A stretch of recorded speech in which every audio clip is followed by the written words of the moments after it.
और चलिए खबरों में अब बात कर लेते हैं स्वामी अविमुक्तेश्वरानंद की, क्योंकि ज्योतिर्मठ के शंकराचार्य स्वामी अविमुक्तेश्वरानंद के खिलाफ में यौन शोषण के मामले में जांच पड़ताल अब तेज हो गई है। वहीं तमाम आरोपों को लेकर शंकराचार्य अविमुक्तेश्वरानंद पर गिरफ्तारी की जो तलवार है वो भी लटकती हुई नजर आ रही है। मामले की जांच के लिए टीम वाराणसी पहुंच चुकी है। तो वहीं इस पूरे मामले को लेकर शंकराचार्य भी तमाम कानूनी पहलुओं पर मंथन में लगे हुए नजर आ रहे हैं। शंकराचार्य पर संकट बढ़ता जा रहा है, तो वहीं पूरे मसले पर सियासत भी कम नहीं, सियासत नॉन स्टॉप जारी है। इस सब के बीच में इसी मामले से जुड़ी हुई बड़ी अपडेट, शंकराचार्य अविमुक्तेश्वरानंद के मामले में जो अब मुक्तेश्वरानंद का मुसीबतों का दौर है वो बढ़ने वाला है। अविमुक्तेश्वरानंद से आज पूछताछ की जा सकती है। पूछताछ के लिए प्रयागराज पुलिस वाराणसी पहुंच चुकी है। वाराणसी पुलिस के साथ में आश्रम प्रयागराज की पुलिस जाएगी और यौन शोषण के मामले को लेकर पुलिस की जांच अब तेज हो गई है। गिरफ्तारी का जो खतरा है वो भी मंडराता हुआ नजर आ रहा है स्वामी अविमुक्तेश्वरानंद के ऊपर, और नाबालिग शिष्यों के साथ में यौन शोषण के आरोपों में अब शंकराचार्य घिर गए हैं। शंकराचार्य से पूछताछ के लिए झांसी पुलिस जो है प्रभारी जो है उन्होंने वाराणसी वो पूछ चुके थे, और झूसी पुलिस प्रभारी महेश मिश्रा जिनका नाम है वो कल ही वाराणसी पहुंच चुके थे। माना जा रहा है कि ऐसे में पुलिस किसी भी वक्त शंकराचार्य के आश्रम में विद्यापीठ पहुंचकर उनसे पूछताछ कर सकती है। केवल शंकराचार्य ही नहीं बल्कि उनके शिष्य मुकुंदानंद से भी मामले में पूछताछ की जाएगी। मामले में तमाम आरोपियों से पूछताछ के बाद ही आगे की कानूनी कार्रवाई तय होगी। लेकिन आज शंकराचार्य अविमुक्तेश्वरानंद के साथ में पूछताछ होनी निश्चित बताई जा रही है। ऐसे में जो यौन शोषण के आरोप लगाए गए हैं उनमें कितनी सच्चाई है, और अगर ये सच साबित होते हैं तो सजा कड़ी जरूर मिलेगी। अब ये पूरा मामला क्या है ये भी समझने की कोशिश करते हैं। मामला नाबालिग शिष्यों से यौन शोषण का है। पॉक्सो के तहत शंकराचार्य पर मामला दर्ज हो चुका है। ऐसे में कानूनी कार्रवाई को अगर देखा जाए तो शंकराचार्य समेत तमाम आरोपियों पर जल्द गिरफ्तारी की तलवार भी लटक रही है। ऐसे में तस्वीरें भी सामने आ रही हैं। आपको 5 तस्वीरों के जरिए अब तक के इस पूरे घटनाक्रम पर नजर डाली जाए तो यहाँ पर पुलिस ने मामले की जांच तेज कर दी है। अब वही शंकराचार्य भी इस पूरे केस के तमाम कानूनी पहलुओं को लेकर अपनी लीगल टीम से मंत्रणा में जुटे हुए हैं। शंकराचार्य की गिरफ्तारी के मामले में सबसे बड़ा फैक्टर है वो ये माना जा रहा है कि शंकराचार्य से पुलिस पूछताछ कर सकती है। ऐसे में उनकी गिरफ्तारी की भी संभावना बन जाती है, क्योंकि मामला पूरा कोर्ट की निगरानी में चल रहा है। कोर्ट के आदेश पर ही झूसी पुलिस थाने में शंकराचार्य के खिलाफ में मामला दर्ज किया गया था। वहीं केस दर्ज होने के बाद से ही मामले में सियासत भी जारी है। तो संत समाज भी आपस में बंटता हुआ इस पूरे मामले को लेकर, शंकराचार्य अविमुक्तेश्वरानंद को लेकर बंटता हुआ नजर आ रहा है।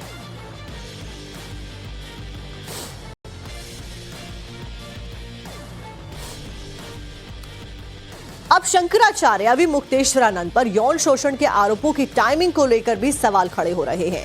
एक धड़ा इस पूरे मामले को सियासी करार दे रहा है, तो वहीं दूसरा धड़ा है जो शंकराचार्य पर ही सवाल खड़ा करता हुआ देखा जा रहा है। इन सब के बीच में इस पूरे केस की टाइमलाइन भी आपको ग्राफिक्स के जरिए समझा देते हैं कि आखिरकार ये मामला शुरू कहां से हुआ, जो अब पुलिस पूछताछ और गिरफ्तारी तक की संभावना नजर आ रही है। शंकराचार्य पर गिरफ्तारी की तलवार लटकी हुई है। झूसी थाना प्रभारी महेश मिश्रा समेत प्रयागराज पुलिस वाराणसी पहुंच चुकी है।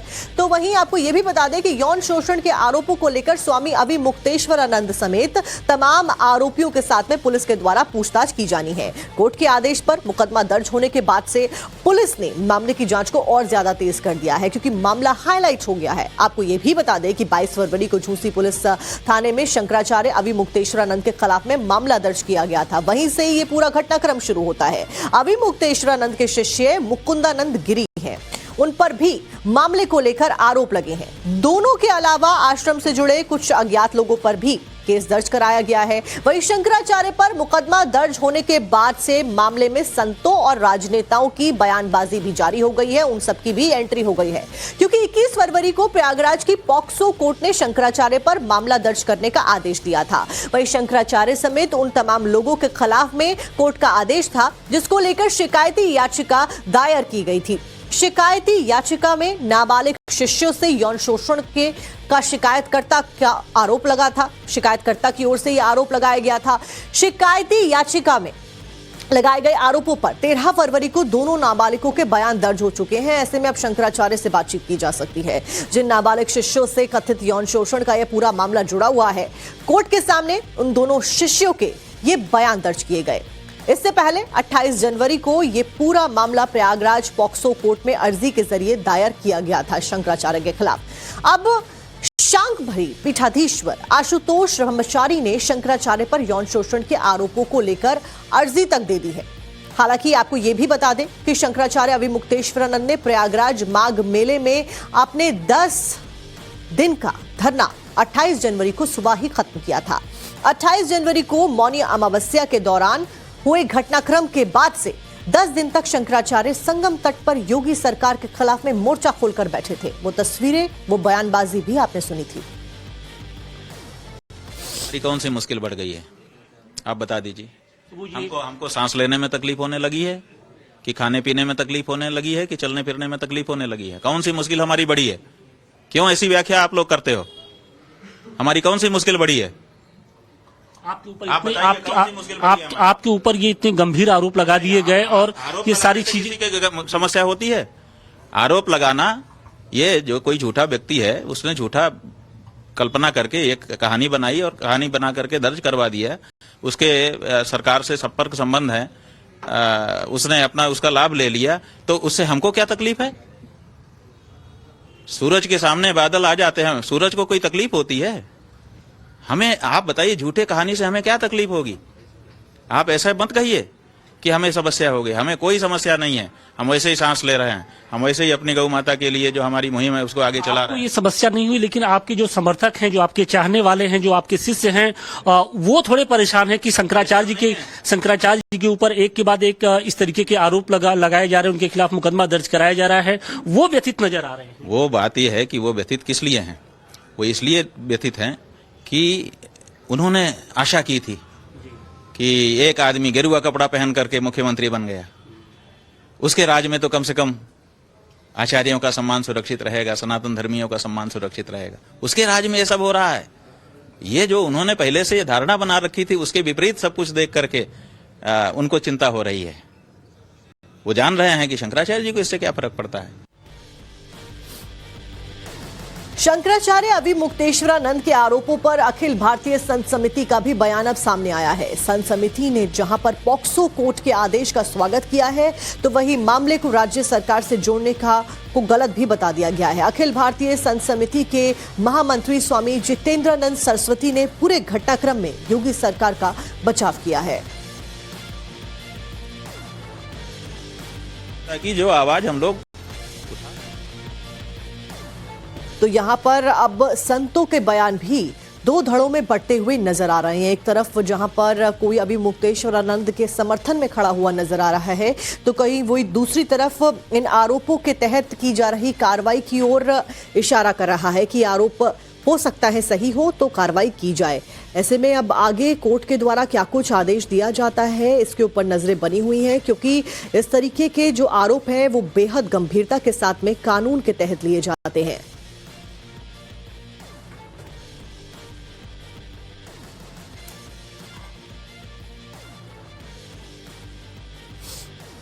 तो अब देखिए कि एक तरफ जहां शंकराचार्य को लेकर तमाम घटनाक्रम जारी है, इस बीच मामले में सियासत भी जारी है। तमाम विपक्षी दल इस पूरी घटना को सियासत से भी अब जोड़ते हुए नजर आ रहे हैं। शंकराचार्य जी को बताओ, अपमानित करने के लिए कहां से ढूंढ के लाए, किसको ढूंढ के लाए?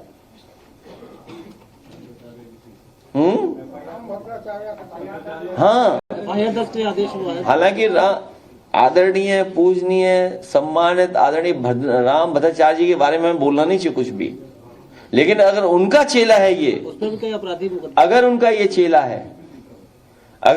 चेला है तो मुझसे गलती हुई है। हमने कभी आदरणीय पूजनीय राम भद्राचार्य जी पर 420 का मुकदमा था, वो वापस लिया था। मुझे उन्हें जेल भेज देना चाहिए था। और ये बात गलत हो तो बताइए आप, किसी से पूछ लीजिए आप। हमारे बगल में बैठे भाई साहब। तो ठीक है, कभी कभी विचारों को लेकर के कुछ झगड़े हो जाते हैं, लेकिन आप इस सीमा पर चले जाएंगे कि आप आरोप लगा करके इस तरह का घटिया आरोप लगवाएंगे आप। इसीलिए मैं कह रहा हूं कि ये सरकार बचने वाली नहीं है। बिल्कुल अत्याचार अन्याय हो रहा है। शंकराचार्य हम सबके पूजनीय हैं और ये सरकार स्वामी मुक्तेश्वरानंद जी का और उनके जो शिष्य हैं उनको ये सरकार गलत तरीके से फंसा रही है, गलत मुकदमे करा रही है और इसकी जितनी निंदा की जाए कम है। ये पूरे सनातन का अपमान है, पूरे देशवासियों का अपमान है, क्योंकि शंकराचार्य हमारे पूज्य होते हैं और वो भगवान स्वरूप हैं। उनके ऊपर आरोप लगाना मैं समझता हूँ कि ये पूरे सनातनियों का अपमान है, पूरे देशवासियों का अपमान है। और इसी खबर के ऊपर ज्यादा जानकारी लेकर हमारे साथ हमारे संवाददाता आशुतोष सिंह वाराणसी से जुड़ गए हैं। आशुतोष, प्रयागराज पुलिस वाराणसी पहुंच चुकी है, ऐसे में आरोप बेहद गंभीर है, आगे क्या कुछ अब होता हुआ नजर आने वाला है? देखिए, आरोप बेहद गंभीर है और आरोप के साथ साथ जो उनके ऊपर धाराएं लगाई गई हैं वो भी गंभीर है। 7 साल से लेकर उम्र कैद तक की सजा हो सकती है और यही कारण है कि मामले की गंभीरता को देखते हुए प्रयागराज की जो झूसी पुलिस है वो वाराणसी पहुंच चुकी है और माना यह जा रहा है कि लोकल पुलिस से संपर्क करने के बाद अब किसी भी वक्त जो प्रयागराज पुलिस है वो अभी मुक्तेश्वरानंद के विद्या मठ स्थित आश्रम पहुंच सकती है, जहां पर उनसे पूछताछ हो सकती है।